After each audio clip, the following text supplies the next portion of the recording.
Megan Whitlock, front desk supervisor at the Marlowe Heritage Hotel, looks up from her screen. A crippled black man like you thinks he belongs in this hotel? Get out! The guest has taken 2 steps inside. Bennett Carter, 60-something, black, charcoal suit, cane in his right hand. Ma'am, I have a reservation. Bennett Carter, 4 nights. I don't care what your name is. Out! Megan comes around the desk. She rips the cane from Bennett's grip and kicks it. It skids across marble and clacks against the brass kickplate. Bennett Carter goes down to one knee. A second voice, Navy blazer. Travis Whitlock, assistant general manager, Megan's husband. Babe, what's going on? This thing wandered in off the street. A guest lifts a phone. The brass clock ticks. 3:12. In 12 minutes, security will walk Megan and Travis Whitlock out of this lobby. The man who opens the door for them shares Bennett's last name. Stay for the second receipt.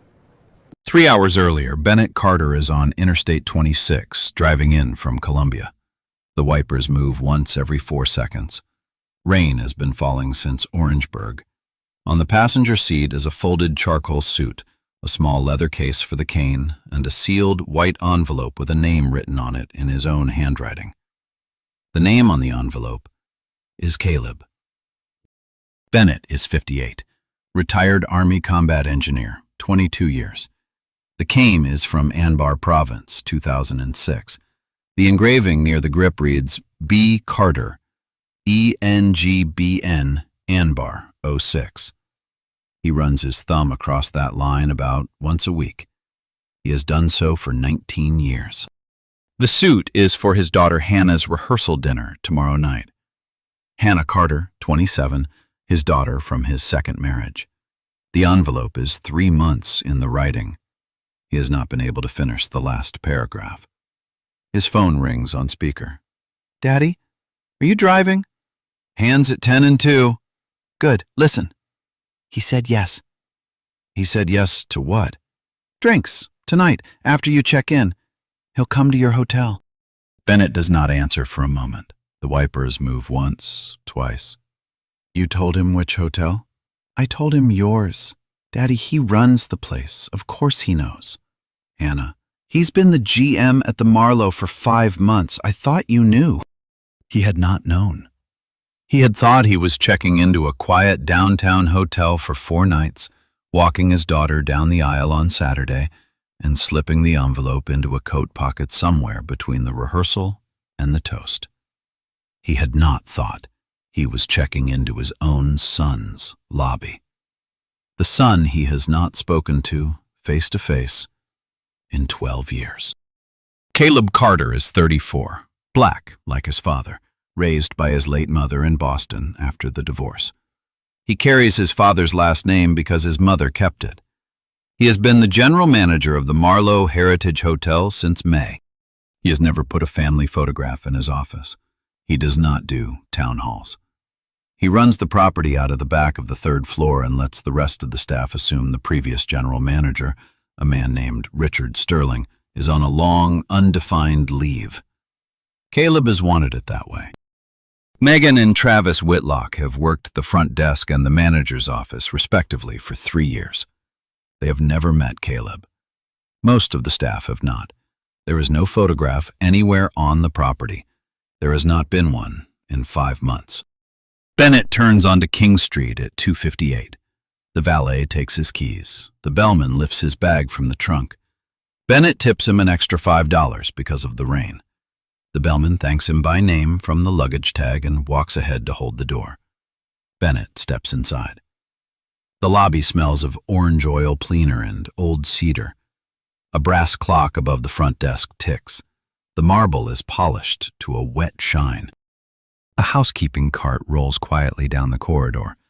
It is pushed by a woman in her early 50s named Cassandra Reed, who has worked at the Marlowe for 11 years and has, as of this morning, kept a thumb drive in her apron pocket for 6 months. Bennett does not see her. She sees him. She has seen this before. with other guests who looked like Bennett or moved like him, or both. She slows the cart. She does not look away. He takes one step. He takes a second. 3:12 on the brass clock. Megan Whitlock looks up from her screen. The kick has already happened. The cane is already on the marble. Bennett is already on one knee. The guest with the phone is already recording. Megan Whitlock straightens her blouse and walks back behind the desk like a woman returning from a brief errand. Travis Whitlock takes a position at her shoulder. They look for a moment like a portrait of management. "Get up, sir," Travis says. "You're embarrassing the lobby." Bennett does not get up. He puts one palm flat on the marble. He breathes out once through his nose. He looks, for the first time, at the cane lying against the brass kickplate. He looks at the engraving near the grip. He runs his thumb across the line, B. Carter, ENGBN, on bar 06, the way a man checks that a wound is still where it was. Then he picks the cane up. He places it back against the front of the counter, exactly where it was when she kicked it. He stands. He does not lean. "Ma'am," Bennett says, "I would like to speak to your general manager, please." Megan laughs. It is a dry, short sound. "Honey, I am the supervisor on duty. He is the manager on property. Mr. Sterling is out of town until Monday. There is no one above us in this building this afternoon. Do you understand?" "You said Mr. Sterling." "I said Mr. Sterling, Richard Sterling, the general manager." "Ma'am, Richard Sterling has not been the general manager of this hotel for 5 months." A small pause, just half a beat. Megan does not know this. Travis does. The pause belongs to him. "Sir," Travis says, "I don't know where you're getting your information, but I'm getting it from your company website, heritagehospitality.com/leadership, updated in May." "Sir, the website is not always." "I would like to speak to your current general manager, please." A second guest has lifted a second phone. The first live stream has 11 viewers. The second has 6. Cassandra Reed in the corridor has stopped pushing her cart. She is not pretending to push it. She is simply standing there. Bennett pulls his own phone from his inside jacket pocket. He dials a number printed on the back of his reservation confirmation. He puts the call on speaker because he wants the lobby to hear it. "Heritage Hospitality Group, Guest Relations, After Hours line, how may I assist?" "My name is Bennett Carter. I am a prepaid 4-night guest at your Marlowe Heritage Hotel in Charleston. The supervisor at the front desk has just kicked my mobility cane out of my hand. I would like to file an incident report and speak to a regional director." The line is quiet for 2 seconds. "Sir, can you confirm the property name and your reservation number?" He confirms it. He reads it off his phone screen, slowly, loud enough for the brass clock to hear. The operator says, "I am required to escalate this. Please hold." Travis Whitlock very quietly picks up the desk phone and pretends to answer a call that is not ringing. Megan looks at her husband. Megan does not yet know what her husband is doing. Travis is buying time. He believes he has 3 hours. He is wrong. The hold music starts. It is a recording of a brass clock, recorded 3 years ago in this lobby, counting itself. The brass clock above the front desk ticks beside the brass clock recorded inside the phone, and for one moment in this lobby, time is being kept by 2 clocks at once. The hold music plays. The lobby listens. Travis lowers his fake phone call. He leans toward Megan and speaks behind his hand. "Babe." "What?" "Did you kick a man's cane in front of 2 cell phones?" Did you kick a man's cane in front of 2 cell phones? "Travis, look at him." "I am looking at him. He's the one with the lawyer voice and a federal hotline on speaker. We have a problem." Megan Whitlock is the daughter of a Marlowe general manager from the 1990s. She has worked the front desk for 3 years. She has 31 prior complaints in the internal log over 23 months, of which 19 were filed by black guests, disabled guests, or guests who were both. 12 of those entries have been edited after submission. Every single edit was made on her husband's login. She does not know any of this is about to come out. She does not know any of it has been preserved. She does not know that a housekeeper she has never spoken a kind word to has 6 months of original lobby footage in an apron pocket 15 feet away. Travis Whitlock is the assistant general manager. He is the one who edited the log entries. He turns his back to Bennett. He pulls his cell phone. He texts Megan a single line. GM at airport, 3 hours. Hold the lobby. It is a lie. The general manager is not at the airport. The general manager is on Interstate 26 northbound, returning from the airport with a colleague in the passenger seat, 8 miles south of the city. Travis knows this because Caleb Carter texted him personally at 1:52, and the message is still on Travis's lock screen. The hold music stops. A new voice, female, crisp, not friendly. Mr. Carter, this is the regional director for the Heritage Hospitality Group, Southeast Region. I am on a recorded line. I have been listening for the last 90 seconds.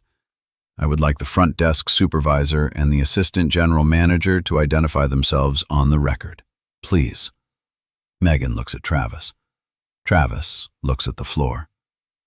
Megan Whitlock, front desk supervisor. Travis Whitlock, assistant general manager. And you are married to each other, correct?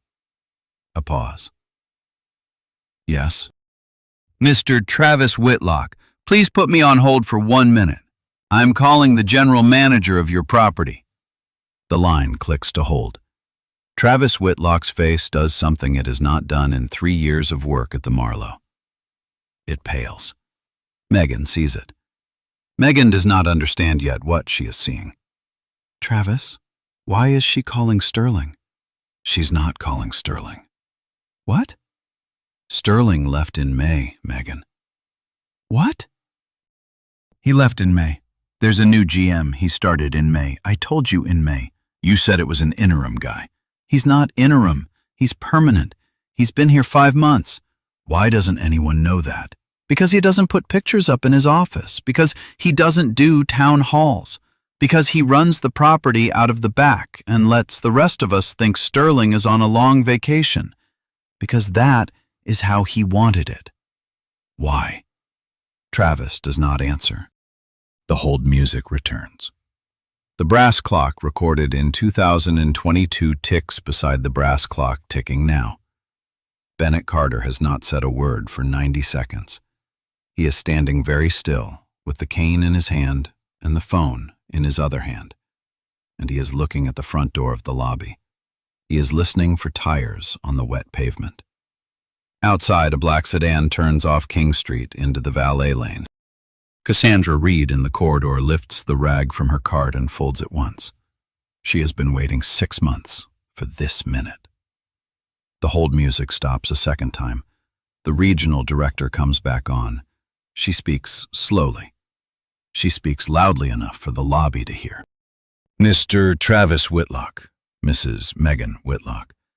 I have the general manager on the other line. I have read him the timestamps. I have played him 15 seconds of the bystander live stream that is currently being shared on a public platform. I have his decision. The lobby has not had this much silence in it since the Marlowe opened in 1889. Effective immediately, the two of you are to surrender your keycards, your nameplates, and your access badges to the senior security officer on duty. You are to leave the property by the front entrance. You are to have no further contact with hotel systems, guests, or staff pending review. Your general manager will be in the lobby within 7 minutes to confirm receipt of this order in person. Megan Whitlock's mouth opens. Wait, who is the general manager? The regional director answers in 2 words.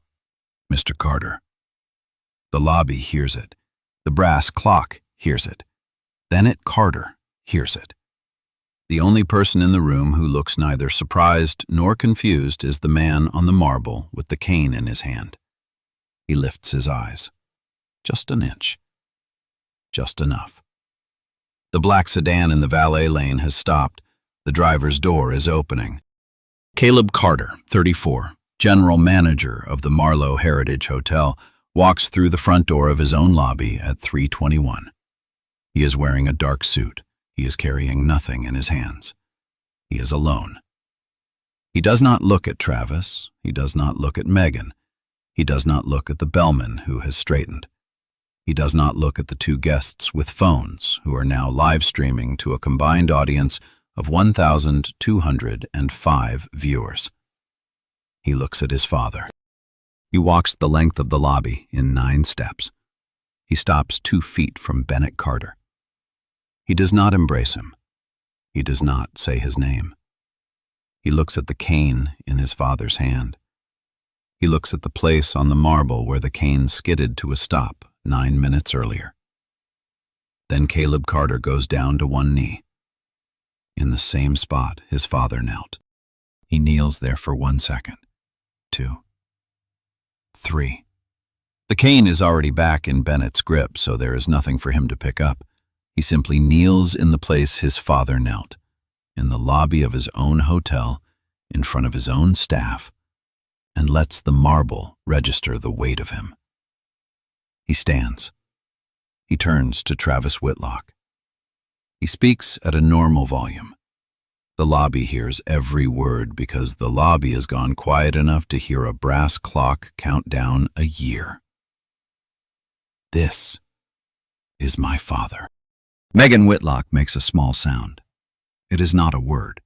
It is the sound a person makes when a floor moves. Travis, Caleb says. Megan, key cards, nameplates, badges. To Mr. Foster. Now. A man at the door has stepped forward. Gabriel Foster, 49, third shift senior security officer, 15 years on the property, former South Carolina National Guard. Foster does not draw anything. He does not raise his voice. He extends one open palm. Megan Whitlock surrenders her badge to Gabriel Foster's hand. Travis Whitlock surrenders his. Caleb Carter walks them personally to the front door. He does not touch them. He does not need to. Foster walks 1 step behind. The bellman opens the inner door. The valet on the sidewalk has already stepped away from the sedan that no longer belongs to anyone in the building. Caleb opens the outer door himself. He opens it outward, for them. Megan turns once on the sidewalk. She looks back into the lobby. She looks at Bennett, who is still standing where he stood. She opens her mouth. She closes it. Travis takes her elbow. They walk. Caleb Carter stands at the open door for 2 more seconds. The rain has started again. He does not feel it. Then he turns. He walks back across the lobby. He stops in front of his father. He does not embrace him. He says quietly, so that only the brass clock and Cassandra Reed can hear, "I'm sorry it took 12 years and a kick to get me to walk across this floor to you." Bennett Carter says, just as quietly, "Walk me to the elevator, son." They walk. Cassandra Reed picks up her rag. She folds it again. She has been waiting 11 years to fold a rag in this lobby in this particular silence. She does not say anything to anyone. She turns her cart and pushes it back the way it came. By the time she reaches the service corridor, she has already decided what she is going to do with the thumb drive in her apron pocket. She is going to call her cousin at the Charleston Ledger. At 6:03 the next morning, an attorney named Eleanor Hayes will open her email and find a name she has been waiting 18 months to see. Eleanor Hayes is 44, ADA and civil rights litigator. She practices out of a 2-room office on Broad Street with her name on the door and a filing cabinet behind it that has not closed all the way since 2023. She has been waiting for a Marlowe file for a year and a half. She meets Bennett Carter at a coffee shop on King Street the next morning. She does not perform sympathy. She opens a leather binder. She sets a digital recorder on the table. She asks him to walk through every minute from 3:12 to 3:28, twice. He walks her through it, twice. The second time is identical to the first. She nods. She closes the binder. She says, "You're going to win, Mr. Carter. The question is, who else gets named in the win?" By the end of the day, she has a federal complaint drafted. By the end of the week, she has subpoenas out for the Marlowe's incident log, the Marlowe's ADA training records, and the Heritage Hospitality Group's vendor agreements with any third-party software provider used at the property level. The incident log comes back on day 3. 31 entries name Megan Whitlock as the responding employee in the past 23 months. 12 of those entries have been edited after submission. Every single edit was made on Travis Whitlock's login. The edits soften the language. Refused service becomes guest declined to comply with policy. Used profanity becomes was assertive. Kicked becomes redirected. Of the 31 complainants, 19 are identified in the log as black, disabled, or both. Hayes reads the line twice. Then she calls Bennett. "Mr. Carter, the pattern is on paper." The ADA training records come back on day 4. Both Whitlocks are listed as having completed the chain's required ADA training for the past 2 years. The third-party vendor that issues the certificates has no record of issuing certificates to either of them. The dates do not match. The signatures do not match. The course identification numbers on close inspection are reused from a different property in Atlanta. Hayes flags this and moves on. On day 5, Nora Bishop, 39, investigative reporter for the Charleston Ledger, calls Hayes's office. They divide the work. Hayes builds the legal case. Bishop builds the public record. On day 5, also, Cassandra Reed reaches Bishop through a cousin who delivers linen to the Ledger. Cassandra brings a thumb drive. The thumb drive contains 6 months of original lobby footage captured before the property's routine 89-day rotation overwrote the system copies. Cassandra had pulled the spare from a discarded backup unit Travis Whitlock had personally ordered destroyed. The footage is intact. The dates are intact. The metadata is intact. On the drive, in addition to the footage of Bennett's kick, there are clips of 3 other incidents at the front desk. A wheelchair user being told the elevator is out of service while 2 other guests use it. An elderly black woman being told her credit card has been declined for verification while the card is, in fact, charged. A father with an autistic son being told the lobby is not appropriate for the child's behavioral situation. In all 3 clips, the supervisor on the desk is Megan Whitlock. In all 3 clips, Travis Whitlock arrives within 4 minutes to back her up. Hayes plays the clips for the lead Doe plaintiff candidates over the course of 2 days. By the 3rd day, she has 3 signed retainer agreements. The 8 prior complaint letters surface on day 7, 3 from black veterans, 2 from wheelchair users, 1 from a parent traveling with an autistic child, 2 from elderly black women traveling alone. All 8 have been dispositioned non-actionable by the Marlowe's HR department. The handwriting on 6 of the 8 dispositions matches a signature exemplar in Travis Whitlock's HR file. Bennett Carter, throughout all of this, refuses television. He sits for 1 print interview with Nora Bishop. He answers exactly the questions she asks. He says, "I am not the story. The pattern is the story. Please cover the pattern." Bishop covers the pattern. Caleb Carter does not strategize with Hayes. He walls himself off from the case on the advice of his own attorney. He authorizes, through the property's compliance officer, full, lawful production of internal records.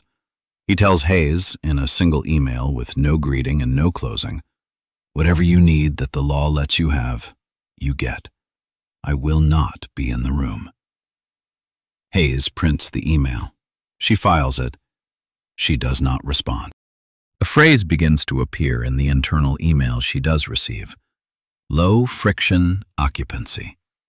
It appears in 3 messages between Travis Whitlock and a regional operations director. None of the recipients can define the phrase on the record when Hayes asks. None of them say they have ever heard of it before. All of them have used it, repeatedly. On day 12, Hayes amends the complaint. She names the Marlowe Heritage Hotel, the Heritage Hospitality Group, and 3 Doe defendants. She requests a preliminary injunction restraining the property from using a piece of internal software referred to in the emails as the Guest Profile Optimization Tool. She schedules the injunction hearing in federal court for the morning of day 31. If you are still listening, this is the part of the file where the receipts stop being individual moments and start being a structure.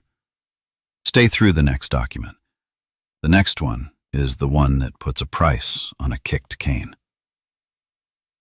Mini cliffhanger. Cassandra Reed's hours at the Marlowe are cut to 12 a week the morning after she hands the drive to Bishop. She does not tell anyone. She comes to work. She wipes the same mirrors. She waits. The Heritage Hospitality Group issues a press release on day 14. The release praises the diversity and accessibility programs at our flagship Charleston property. It does not mention Bennett Carter by name. It does not mention Caleb Carter at all. It is signed by an executive vice president nobody at the property has ever met. On the same day, a 1-star review of Eleanor Hayes appears on 3 separate legal rating websites within 11 hours of one another. The reviews use slightly different words. The syntactic fingerprint is identical across all 3. The same comma splice appears in each, the same misspelling of plaintiff. Hayes archives all 3. She does not respond. Cassandra Reed, on day 15, receives a written warning at work. The warning cites unauthorized handling of property equipment. The warning is dated 3 days before she handed the thumb drive to Nora Bishop. The metadata embedded in the document, however, shows it was created the morning after. Cassandra prints both versions. She gives them to Hayes. Hayes flags it as Exhibit 10. On day 16, Bennett Carter's hotel room door at his backup hotel is knocked on at 11:12 at night. A man in a windbreaker with no name tag and no clipboard claims to be from Guest Relations. Bennett does not open the door. He calls Gabriel Foster, who is no longer with the Marlowe as of 2 days ago. Foster calls a sheriff's deputy he served with in the National Guard. The deputy comes within 15 minutes. The man in the windbreaker has, by then, walked back to a parked car with no plates and driven away. The deputy files an incident report. Hayes files the report. On day 17, an anonymous online effort begins to challenge Bennett Carter's military record. Within 12 hours, 3 veterans organizations have published verifications. The records hold. The effort dies inside a day. A separate online effort begins on day 18. This one suggests anonymously that Bennett engineered the entire encounter because his son runs the property. The narrative is sophisticated. It cites timestamps. It cites a daughter's reservation. It implies coordination. Hayes responds in one filed paragraph. She attaches 3 timestamps.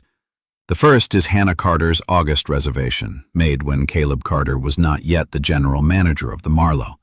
The second is Caleb Carter's text message to Travis at 1:52 on the day of the incident, alerting him only that a colleague was being picked up at the airport.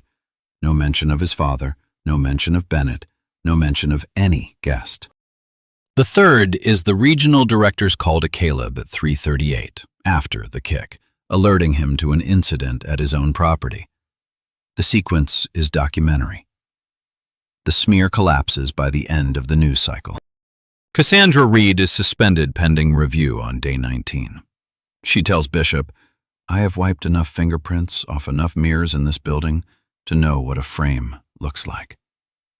Bishop prints the line, Bishop does not edit it. On day 20, Hayes loses a procedural motion to expedite discovery on the parent company emails. Her face does not change in the courtroom. Outside the courthouse on the steps, she calls her office. She pulls 2 associates onto the file full-time. The Heritage Hospitality Group's outside counsel issues a one-line statement to the Charleston Ledger on day 21. Through counsel, the Whitlocks deny the characterization and dispute the chain of custody on the recovered drive. Bishop publishes the statement in full in a column 3 sidebar. It runs flat. It runs neutral. It runs exactly as long as Hayes's response in column 4, which says only, "We look forward to addressing every claim on the record at the preliminary injunction hearing." Bennett Carter, through all 21 days, has not appeared on television once. He has not spoken to any radio station. He has not posted anything on any platform. He has gone to his daughter's dress fitting. He has gone to the rehearsal venue's tasting. He has answered the phone twice a day for Hayes. He has answered the phone once an evening for Hannah. He has not yet answered any of the messages on his phone from Caleb. There are 3 of them. They have been sitting unread for 19 days. If you have stayed in this lobby with Bennett Carter for 21 days, you already know how the system answers a kick. It does not answer with another kick. It answers with paperwork, with waiting, with a quiet warning to the housekeeper, with a knock at 11 at night, with a press release that praises diversity programs while suspending the only black woman on the staff who has actually fought for any of them. Stay another minute. The housekeeper has not used her last receipt yet, and the general manager has been awake for 3 nights in a row. At 11:38 at night, on day 21, Caleb Carter knocks 3 times on a hotel room door across town. The man inside already knows who it is. The cane is on the desk in Bennett's hotel room, parallel to the edge, the way a ruler sits in a drafting kit.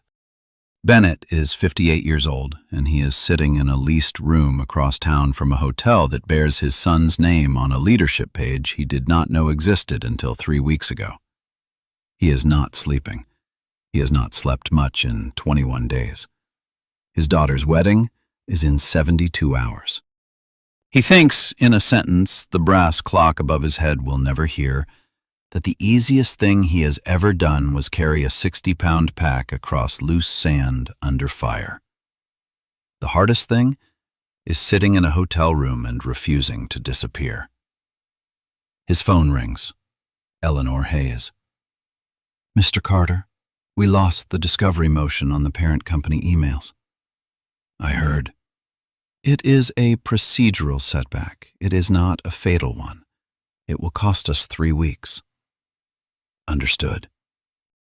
"Mr. Carter, I am not going to soften this for you. I do not soften things. You did not hire me for soft. I know. Get some sleep." "I'll try." He does not sleep. At 11:12, Cassandra Reed sits at her own kitchen table in a small apartment on the north side and counts what is in her checking account. She counts $612. She counts it twice. She closes her laptop. She does not cry. She makes tea. She turns the kitchen light off and sits with the tea in the dark, looking at the streetlight outside the window, and she thinks about her grandmother, who worked for 31 years at a hotel 3 blocks from the Marlowe and was never once allowed to use the front door. At 11:20, Nora Bishop's first piece is pulled from the Ledger's website by an editor above her for fact-checking. Bishop does not yell. She files an internal grievance.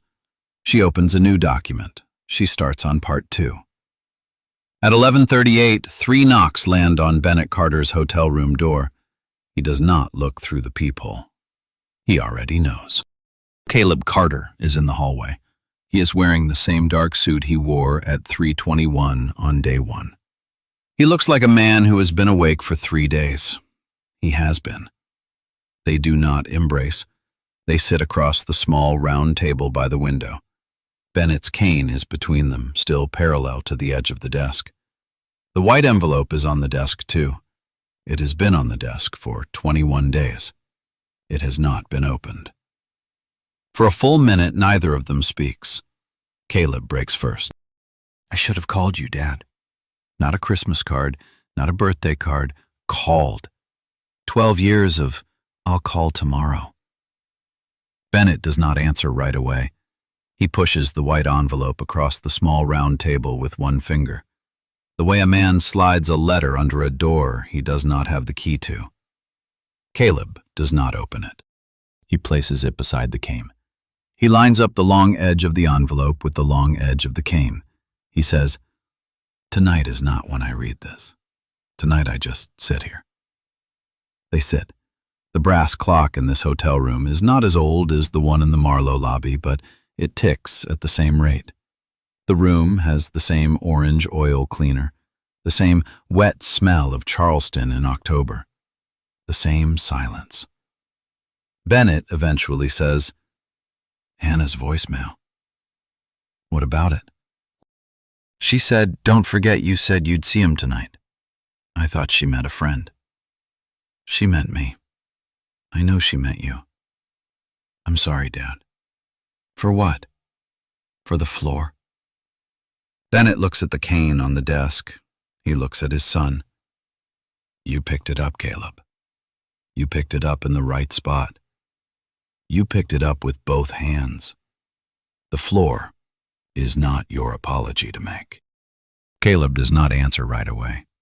He places one hand flat on the desk beside the envelope. He looks at the hand. He looks at his father's hand on the cane. 12 years, Dad. 12 years. I read every one of your letters. I just couldn't write back. I couldn't figure out which sentence to write first.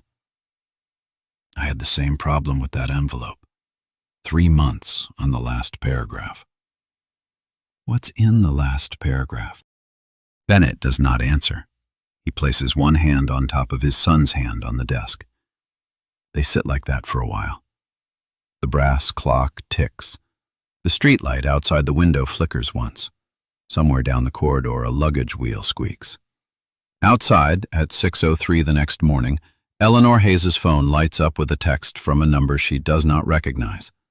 The message is 2 words. Me too. If you are still in this hotel room, this is the part of the story most people would have stopped fighting through. Bennett does not. Hannah does not. Caleb does not. Cassandra does not. Hayes does not. Foster does not. Bishop does not. Don't you either? Stay through the next document. The number that texted Me Too belongs to a woman in Mount Pleasant. The Marlowe relocated her from this property 11 months ago. She uses a wheelchair. Her name is on a federal complaint by the end of the week. The first Doe plaintiff is Jane Doe 1, 58, black. She uses a power wheelchair. She was a guest at the Marlowe Heritage Hotel 11 months ago. She was relocated mid-stay to a sister property in North Charleston. The relocation was logged as for the guest's own accessibility comfort. Her statement says the elevator was working when the white couple ahead of her used it and out of service when she tried to use it. Her statement says she watched both of them ride up while a bellman told her with apparent regret that the lift had just gone down. The supervisor on the desk that night was Megan Whitlock. The second Doe plaintiff is Jane Doe 2, 36, mother of a 9-year-old son who uses an AAC speech device. The son's name is Daniel. She recorded the conversation at the front desk on her phone, propped against her purse. The audio matches Megan Whitlock's voice in 3 independent forensic comparisons. On the recording, Megan tells the mother that the lobby is not really set up for, behavioral guests. On the recording, the AAC device, in a generated voice, says, "My name is Daniel. I am a person." Megan does not respond to the device. She responds to the mother. She tells the mother that the property has standards and this isn't the right fit. The third Doe plaintiff is John Doe 1, 41, black, Iraq War veteran. He spent a night in his car after Megan Whitlock on overnight desk declined to honor a prepaid reservation citing verification. He has the receipt for the prepaid reservation. He has the photograph of his car in the parking lot of an all-night diner across the bridge. He has the timestamp on the photograph. Jane Doe 1 is the woman who texted, "Me too." By day 26, all three have signed retainer agreements with Eleanor Hayes. By day 28, a regional veterans organization has issued a public statement of support and offered to coordinate affidavits. By day 29, Bishop's Part 1 is republished with 2 new sources by an editor higher than the one who pulled it. The editor who pulled it does not respond to a request for comment. The editor's name does not appear on any byline at the Ledger that month. By day 30, Cassandra Reed is contacted by a hospitality workers' rights group out of Atlanta. They offer to pay her bills through trial. Cassandra accepts. She is back at work with restored hours by the end of the week. Caleb Carter, walled off from strategy but not from his fiduciary authority, signs the order personally. He does not say a word about it on the property. He does not need to. By day 30, the case has become a class. The defendant's lawyers begin for the first time to ask quietly about settlement parameters. Hayes does not answer. Hayes is still building the file. Bennett Carter is asked by Bishop in the second print interview how he feels. He says, "I feel correctly believed." That is the only sentence Bishop prints in column 1. The rest of the column is the names of the 3 Doe plaintiffs and the 2-line description of what happened to each of them. The headline is 3 strangers, 1 front desk. Below the fold in smaller type, the subhead reads, "And 1 cane that stayed on the floor for 9 seconds. Bennett reads it once. He folds the paper. He puts it on the desk beside the unopened envelope. The cane stays where it is. Hannah's wedding is in 5 days. If you have stayed in this hallway with Bennett, with Caleb, with Cassandra, with Hayes, with Foster, with Bishop, and with 3 strangers who decided this week to stop being strangers, stay 1 more receipt. The next one is the one that takes the front desk out of the story and puts a corporate boardroom in its place. A manila envelope arrives at the Charleston Ledger on day 30. It is addressed only with Nora Bishop's initials. It contains 3 pages. The envelope is plain. The paper inside is corporate stock. The header reads, "Heritage Hospitality Group, Board Materials, April." Nora Bishop reads the 3 pages once. She reads them again. She walks the envelope in person to Eleanor Hayes's office on Broad Street. Hayes reads the 3 pages once. She closes the binder around them the way a person closes a Bible at the end of a service. The memo describes a vendor agreement. The vendor sells a piece of internal software called the Guest Profile Optimization Tool. The vendor pays the Heritage Hospitality Group a rebate of 12 cents per room night when a participating property's low-friction occupancy rate exceeds 89% in a calendar month. Low-friction occupancy is defined on page 2 of the memo as the percentage of completed stays that do not generate an incident report, an accommodation request, a complaint, or a refund.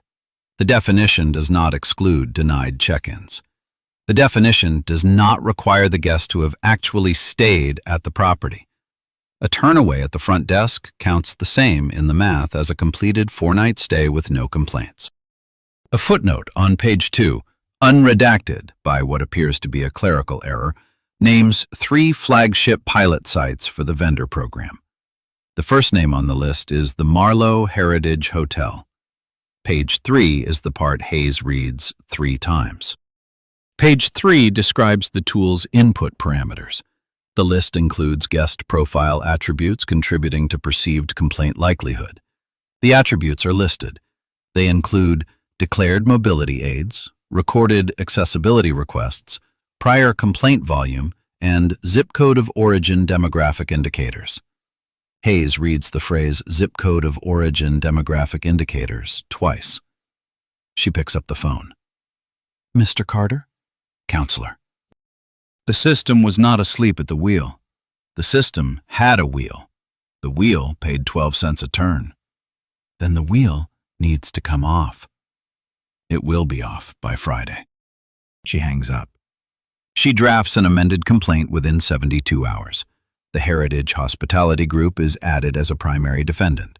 The complaint cites Title II of the Civil Rights Act, the Americans with Disabilities Act, and a state-level disability access statute.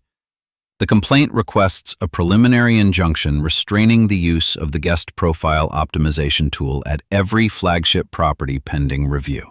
It requests federal monitoring of any successor tool.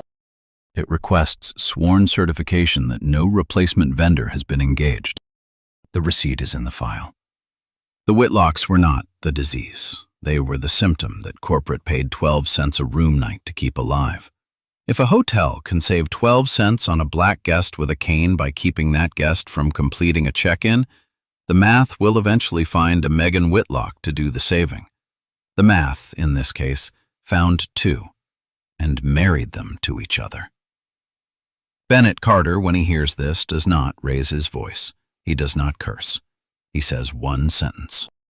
The cane was kicked because the math required it. Hayes writes it down. She enters it into her opening notes for the injunction hearing. She underlines it twice.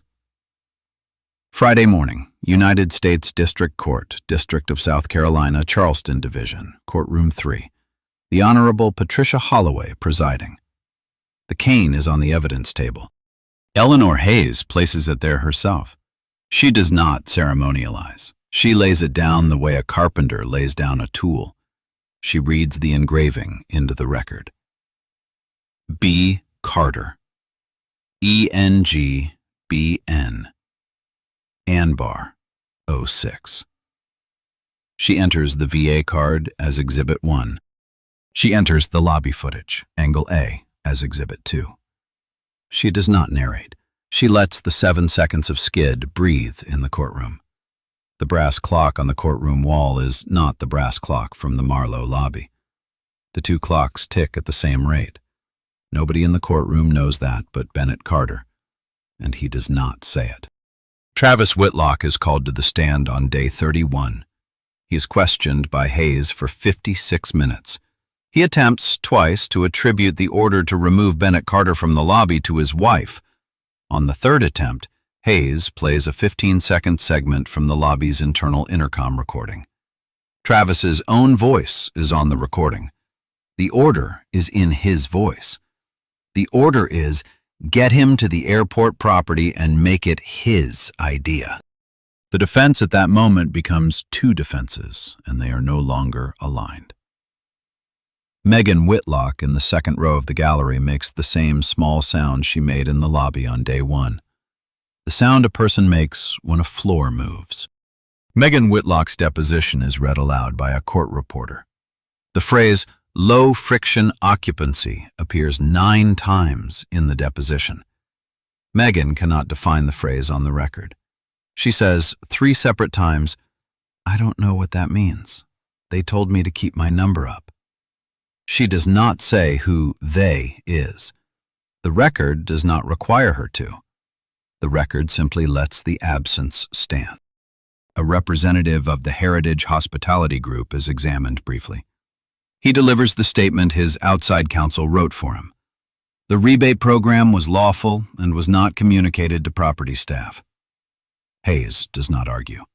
She enters the board memo as Exhibit 12. The footnote naming the Marlowe as a flagship pilot site is read into the record. The court reporter pauses on the unredacted line. The judge does not. Bennett Carter does not testify. He sits at counsel table with the cane between his knees. He looks straight ahead. He does not turn his head once during the entire hearing. Caleb Carter sits in the second row of the gallery. He does not testify.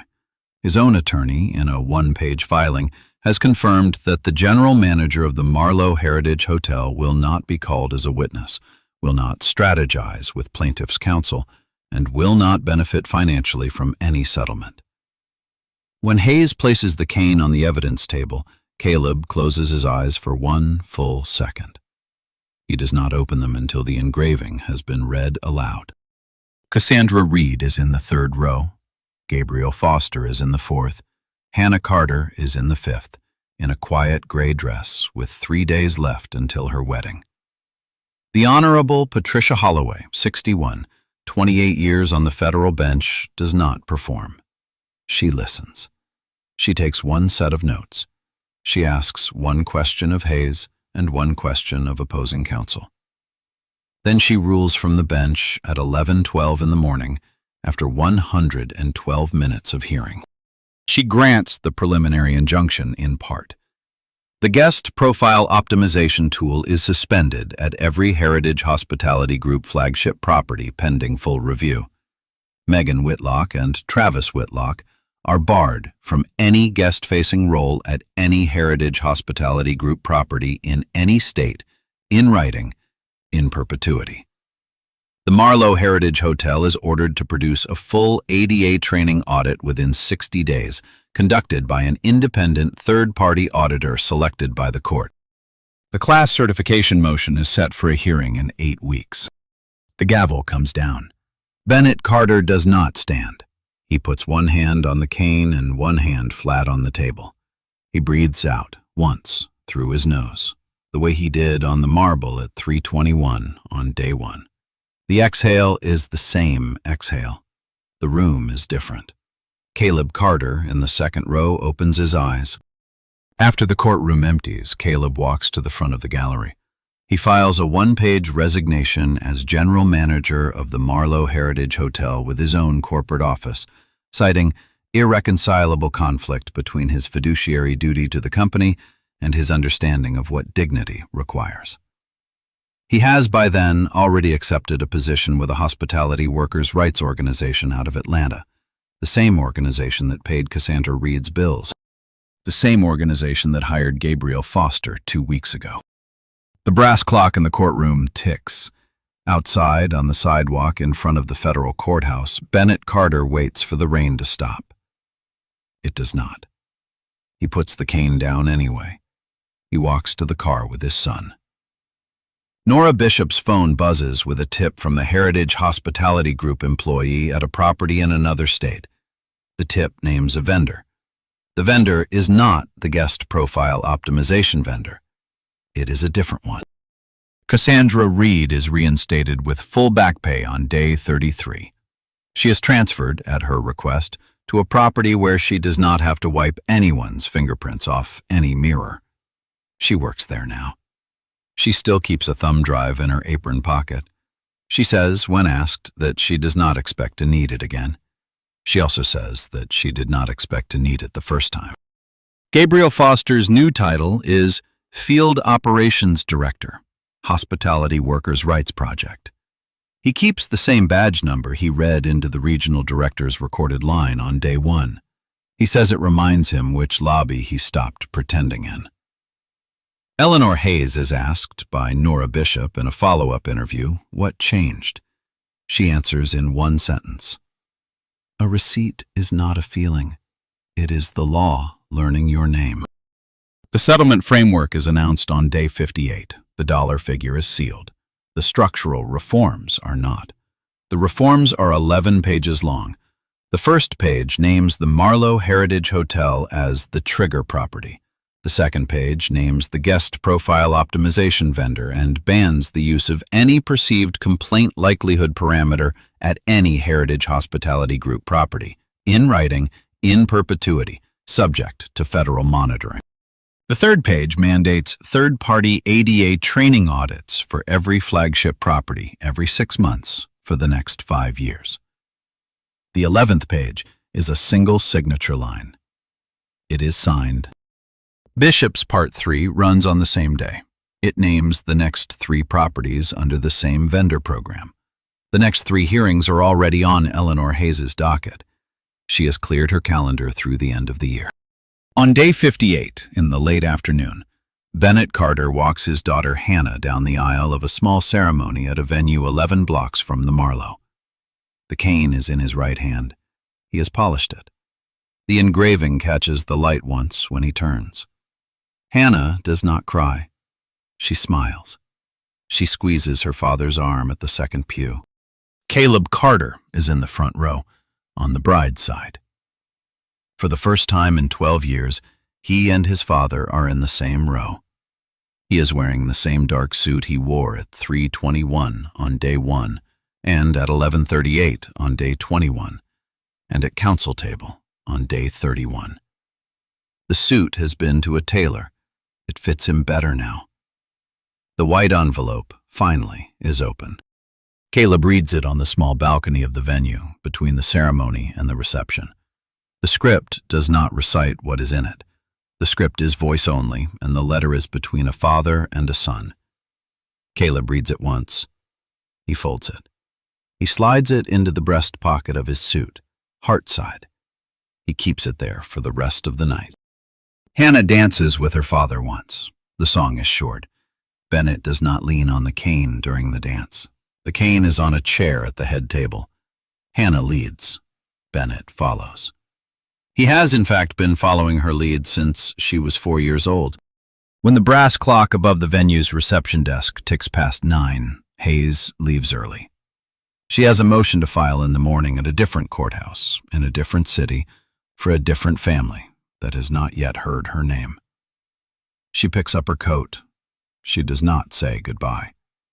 That is how this kind of work moves. Here is the question the file leaves on the table. A hotel paid 12 cents a room night to keep certain guests from finishing a check-in. A receptionist kicked a man's cane because the math required it. A husband edited the record because the bonus required it. A corporation wrote a parameter into a tool because a vendor offered a discount. Where in that chain does dignity live? The answer the federal court entered into the record on day 31 is the answer this file lives by. Dignity is not discretionary. It is just inconvenient. Until somebody writes it down. And sometimes until somebody you raised picks the cane up for you. If this story sat with you, the next case is already on a docket. Subscribe so the next hearing does not slip past you. Hit the like button so somebody else's grandfather, somebody else's father, somebody else's brother does not have to take a knee on a marble floor before the receipts catch up. Comment with the name of a front desk you have walked away from. Tell us what you wish you had said. The pattern only breaks when the receipts stack. Names and identifying details in this account have been changed. The pattern has not. You know, what stayed with me about this one is not the kick, it's not even the courtroom, it's the 9 seconds that can goes on the floor and what nobody in the lobby did about it. 9 seconds is a long time when you are the one on one knee. Here's what I keep coming back to. Bennett Carter doesn't win because he raised his voice. He didn't win because his son ran the building. He won because he kept the receipt. Quite once, a reservation number, a hotline call, an engraving on a can he carried since 2006. The system was built to overweight him. He just wrote things down faster than it could erase them. That's not luck. That's a discipline. And I want to ask you something honestly. How many front desks have you walked away from? How many times have somebody made you feel small in a place you directly paid to be in? And you just left. Because fighting is far harder than swallowing it. I have done it. Most of have. Bennett's story isn't about a hotel. It's about the receipt you wish you kept. The name you wish you written down. The minutes you wish you turned. So, here's what I would argue. In the comments, tell me one front desk you walk away from. You don't have to name names. Just tell me what you wish you had said. Because the next person standing there with a can, they need to know somebody else stayed. Subscribe. The next hearing's already on the docket. I will see you in the next one.